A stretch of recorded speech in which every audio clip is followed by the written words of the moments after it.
Have you ever noticed how the idea of I quietly inserts itself into every experience? Have you wondered why even in your most spiritual moments, the sense of self clings like a shadow? Welcome back to the channel. I'm grateful you're joining me again for a journey into one of the most subtle and profound territories of inner transformation, the nature of self, or more precisely, the illusion of self. In this video, we will explore two central insights. First, that what we commonly call self is a constantly shifting narrative built from thoughts, memories, and labels. And second, that by seeing through this illusion, we awaken to a freedom beyond identity, a freedom rooted in pure awareness. Let's begin by facing a simple but disorienting truth. The self is not what we think it is.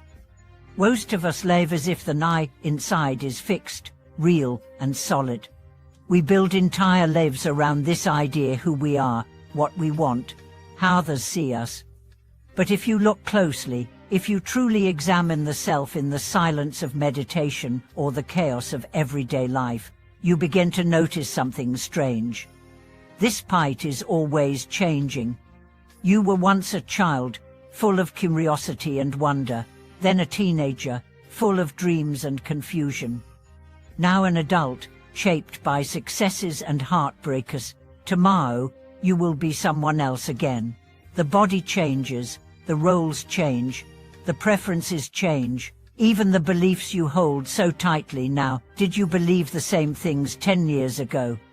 And yet, through all these shifts, we say, I am still me. But who is this me? Where is it located? In the brain, the heart, the face in the mirror. When we begin to question the solidity of self, we don't become confused, we become free. We see that the self is not a thing, but a process, a story, a verb, not a noun.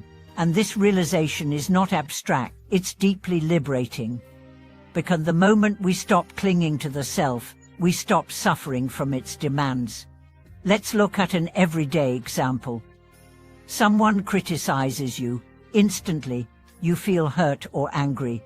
Why? Because the words touched your identity. You thought, is there attacking me? But what if there is no fix to me to defend? What if the criticism was simply sound in space, passing through your awareness like wind through trees? This is what the great Buddhist teachers meant when they said the self is empty, that we don't exist, but that we don't exist in the way we think.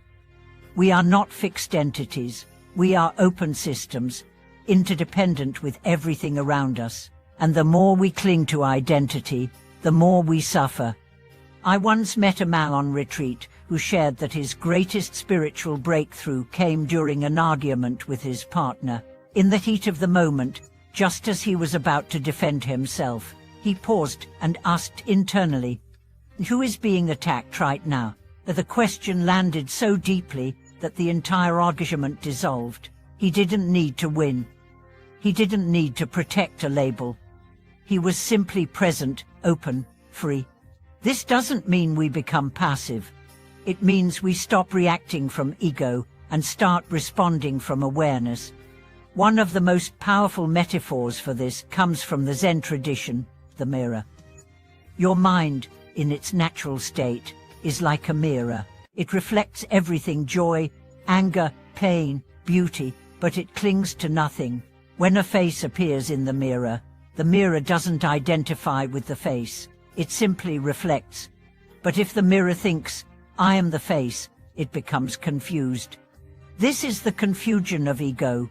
We take the thoughts and emotions that pass through awareness and mistake them for who we are.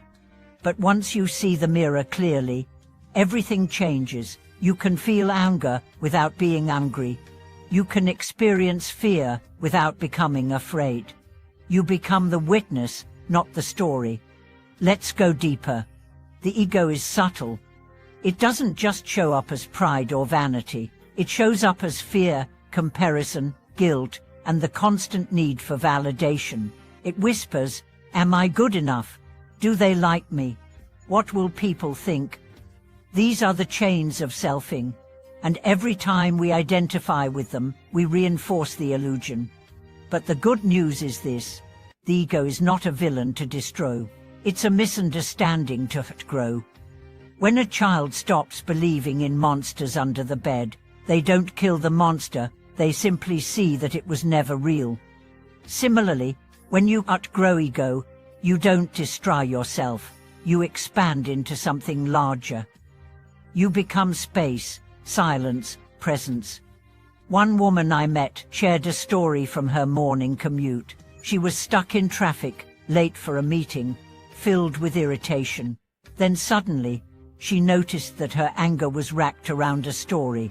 I am important. My time is being wasted. In that moment, she laughed, not mockery, but clarity. The traffic didn't change, but she did. She let go of the self-image and relaxed into the present. She arrived late but arrived free. This is the subtle art of ego release. You don't force it, you see through it. Meditation becomes not a technique, but a way of living. You watch the self arise and dissolve, like clouds forming and fading in the sky.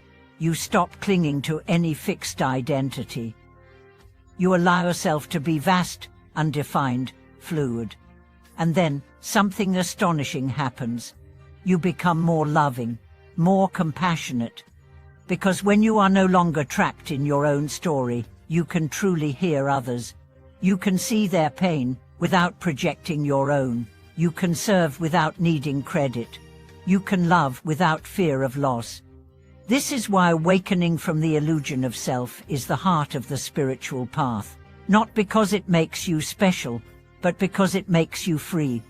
There's a line from the Taoist tradition that says, "When I let go of who I am, I become what I might be." The self you cling to is small, brittle, temporary. The awareness behind it is infinite. So how do you live this truth daily? By remembering. Every time you catch yourself defending an identity, pause. Ask, who is being defended? Every time you feel insulted or praised, ask, who is feeling this? Every time you feel fear, ask, who is afraid? Not to deny the emotion, but to soften the grip of identification, to shift from being the character to being the space in which the character appears. And this shift brings peace. Not because life stops being messy, but because you stop being entangled. You become the stillness beneath the waves, the sky behind the storm. In the end, freedom is not the absence of difficulty. It's the absence of false identity. Thank you for watching this video. If something here opened a door in your heart or invited you to question the self you usually take for granted, I'd love to hear your reflections in the comments. Don't forget to like, subscribe, and share this with someone exploring the deep waters of inner transformation. Until next time, be spacious, be kind, be nobody.